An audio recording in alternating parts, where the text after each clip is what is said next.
DC The Voice, Alabama Prisoner Profiles. What's going on with y'all, man? Make sure y'all give this a like, share it with your man and them, you know what I'm saying? Leave a comment, y'all know what's going on. Make sure y'all check out part 1. If you haven't checked out part 1 of this JayBirdSB interview, go check out part 1. Stop what you're doing. Stop this video, go watch part 1. And again, like the damn video. You know what I'm saying? Now, make sure y'all also check out, drop some on Wednesday, you know what I'm saying, about this Nigerian prisoner who hit up an officer and an inmate within 48 hours. You know, ain't even been a hot 48. He done almost put some on the first 48 after being let out of lockup. You know what I'm saying? So, make sure y'all go check that out. So, today we're going to kick it back off with part 2. JayBird's picking up the story, if you guys remember. Go check out part 1, like I said. I ain't finna ruin it. Go check it out. Then come back for part 2. Here we go. And all of a sudden, I felt a big thud on the back of the top on the back of my head. I ain't got no hair there now. But somebody hit me with a mop handle from behind. And it was crazy, man. It's like there was this sergeant. I want to say he was about 5'3", 5'4", white sergeant, big fat guy. Well, I would have never thought that he was as athletic as he was, because when that ride kicked off, he looked like a defensive end coming around the end. He had a bivvy stick that was as long as he was tall, and starts hitting people, you know. And it was like, I looked around at the other police. Well, I didn't have a whole lot of time to look at a lot of things, but I just know all of a sudden we got swarmed by the police real quick. And they put me in down in the infirmary because I had a busted head. They stitched me up. They took all the other bros and they put them at the back gate. We're on a C-51 emergency transfer. We're all leaving. We don't know where we're going, but we're all leaving to go somewhere. But I am in the infirmary. I just got my head fixed up. Well, for whatever reason, when they came and got me, the assistant warden, the captain, the sergeant, and another officer, it was 4 of them, walked me to the back gate through the yard of the front yard of the prison. That's no place where the inmates went, but we're going straight to the back gate. And as I'm walking out, I seen all these fists, these white fists coming out the window. It kind of reminded me of that movie Billy Jack, for real. But anyway, so I get to the back gate, and they ended up sending me to St. Clair. And I get to St. Clair, they put me in a fence, and it's we get there at daylight. They make sure to put us in this fence, handcuffed and shackled in this fence. In the hot heat of day, all day, from that morning all the way, they waited at dark to put us in our cells. And they finally put us in our cells. They was, news travels pretty quick around prison. As soon as I could come in the cell block, within a matter of, I want to say, an hour. Hey, you one of them SBs? You was in that race ride. And the truth of the matter, it wasn't a race ride. It was actually an organization. I can't mention that organization. It started out as 3 blacks clutching my bro out, but whites were like the guy that hit me in the head with a mop handle. That was a white guy. So part of their organization. Huh? He was a white guy that was part of their organization. Yeah. So anyway. So they start saying all kinds of mean, nasty, ugly things through the bars, telling us they're going to cut our heads off and kick our heads around in the yard. And they were arguing about who's going to get our state. Because, you know, when you come in, they take all your personal belongings and they give you state-issued things, and not many of that. I think 3 sets of everything, 3 sets of socks, underwear, shirt, pants, whatever. Yeah. But being as though you don't have nothing in lockup, you can get a few cigarettes in there, but they were arguing about who was going to get our state soap after they kill us, you know. And it just went on and on for 3 solid days. Members of that organization, or it's just like random black inmates in the hole? It was just random. No, it wasn't. No, we didn't. I didn't let nobody know. I still don't let nobody know who we was into it with. Yeah, I ain't trying to get into that. I mean, the people were yelling at you. They just inmates assumed that I was some kind of neo-Nazi crazy ass dude. I don't know what they was thinking, but they sure was wanting to kill us, and they went on and on and on. And it come during this time, I failed to mention, within a matter of an hour of being there, I get a scribe from across the cell block. He was directly across from me. I was on the bottom. He was directly across from me. What's a scribe? He said, my name is Honky, and I'm president of Southern Brotherhood, and we're fresh off a riot at Draper. I did not know that. That was news I didn't know. So that kind of fed the fire. You know, we got 2 Southern Brotherhood in lockup, both fresh off of 2 separate riots. Mm-hmm. They was even talking about, I wonder if they was trying to, like it was like we had all planned it, like we were trying to take over different institutions or something. I don't know. Anyway. I heard, side note, that Limestone is the White House, or was at one point, like a kind of an SB stronghold. Any truth to that? Yeah, because they have the population at Limestone. I've never been to Limestone, but the population at Limestone is like twice the most of camps. Yeah. They got, I think they call it the A side and the B side. And what I understand, you have chapters on the A side and you have a chapter on the B side. That's the way I understand that works. Okay.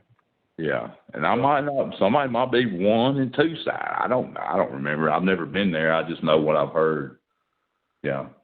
Yeah, Limestone's like pretty much the big. There and Donaldson are like the 2 biggest, or at least been to Donaldson and seen it in person. It's pretty big. But yeah, my bad. Yeah. But so yeah, and they giving us the business, so me and Honky are shooting scribes back and forth, and me and Honky's like, well, we'll just go out there Monday and see what's up. Because I'm sitting there thinking, or what can they do? Well, I'm going to be handcuffed and shackled. Only thing they can do is headbutt us, is what I'm thinking. This is my thoughts. This is my best thinking at that moment. Is nothing can happen, really, because I'm thinking, hey, I got a big old head, and I've been known I can take a punch. I'll be able to headbutt a little bit myself, And is that like a common thing? Because I've never heard of people going to wreck, mostly anywhere in the country, in handcuffs and shackles and shit. Yeah. Well, they do it in Alabama, but like in California, they do it like you're not cuffed. They put you in with your own kind, and y'all, do your wreck thing, unless you're under like straight high level lockup. Yeah. Yeah. I'm big. Yeah. But y'all headed out there. Yeah, so that come Monday, like I said, we done made up our mind. We're gonna go out there. We're gonna face the music, see how this is gonna go, see how this killing's gonna happen. So we get out there and we're walking back and forth, and there was a guy that was a big, tall, lanky dude. I'll say he's probably about 6'5". Damn. He's off into the corner, and I noticed he's like squatting down, like looks like, for a little while, it looked like he was like warming up to go take off running maybe. I don't know. He was bending over like trying to stretch his legs out and stuff. And I was keeping an eye on that, and I was keeping an eye on everything because, I done heard all these threats, we're going to, cut your head off and kick it around for a football and all this crazy stuff. I noticed dude steps through his cuffs, and a runner comes up to the corner of the fence. A runner hands him, I could see it was I want to say I was probably about 50 feet from this guy. I could see it was a shank from that distance. What's the runner? What's a runner?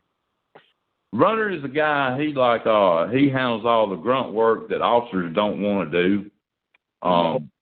They usually got free reign over the whole prison system. They're important people. And they got their hands in everything. They got a network of every kind of vice that's going on in the prison system. Yeah. So anyway, so he takes the knife through the fence from the runner. He's got his hands in front of him. He's walking in our direction. Honky says, "Did you see that, Jay?" And I said, "Yeah, I seen it." And I'm thinking it's fixing to go down, and my whole plans of headbutting somebody was over with. This is not going to go down like I thought. And as he's walking towards us, there's two guys in front of us. There's two black guys. Just to mention, me and Honky, the only two white guys out on the yard. There's probably about 15 people out there walking around. So he walks towards us, and then guy directly in front of me, all of a sudden I see the guy that's got the knife start stabbing the guy directly in front of me. And the guy just he just froze. He just panicked and just bent over and gave himself to the man. Basically, he bent over and he was taking the knife to his back, and he screamed. I guess he just didn't want to take it to his face, or he didn't want to get hit in the heart. I don't know. You know, to be handcuffed and shackled, you really don't have much of a defense, but I would at least try to step away from him. But he didn't even move. He just screamed, and from the top of his lungs, it was gruesome. It looked like a horror movie. And when it came out on the asphalt, it looked like the blood was black. It was real thick, and it was a lot of blood. And it kind of blew my mind. So anyway, they ended up that rec yard. That was over with that day. So I sent us back in to our cells, and I finished my lockup time. They sent me in population, got out of population, stayed out another year, got out of prison, and I ran into Honky.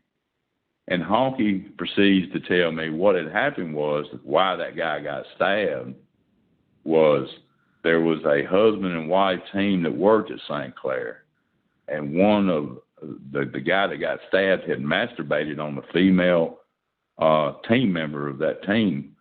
So the male paid 2 cartons of Newports to stab that man up. So it was all basically, and I failed to mention, guys, see there? I failed to mention, right after he got stabbed, the officer walks up and he's laughing at the guy that got stabbed. He laughed at me. He said, "Man, he got you good, didn't he?" And then starts laughing. He starts laughing. That's when it blew my mind. I kind of wanted to call my mama, but I was thinking, I don't need to worry my mama with that. My mama worried to death if I told her that, So, yeah. So, yeah, anyway, yeah, he done him up, man. He stabbed him, I want to say, at least 20 times. I wasn't counting it, at least 20 times. And, and it was all set up. What was the deal with the guy that stabbed him? He was a paid dude. He already had life without, and he had done most of his time in lockup. He preferred lockup, so it wasn't there's no incentive for him not to do anything. I mean, because I imagine he could kill somebody and get a death penalty. You never hear that in prison, but I don't know. He lived in lockup. He had been in there for years, and he didn't plan on getting out of lockup, so he didn't have any incentive to do any better. That's where he did his time. So stabbing another man and just giving him more lockup time, he already had life without. I mean, I don't know. All right, y'all, that's going to do it for part 2. Be on the lookout for part 3. I'm sure bro got some more up his sleeve. Make sure y'all leave a like, comment, share the video, share it with your man and them so they can know what's going on. Once again, DC the Voice, Alabama Prisoner Profiles, coming back at you right out the gate. Out the gate.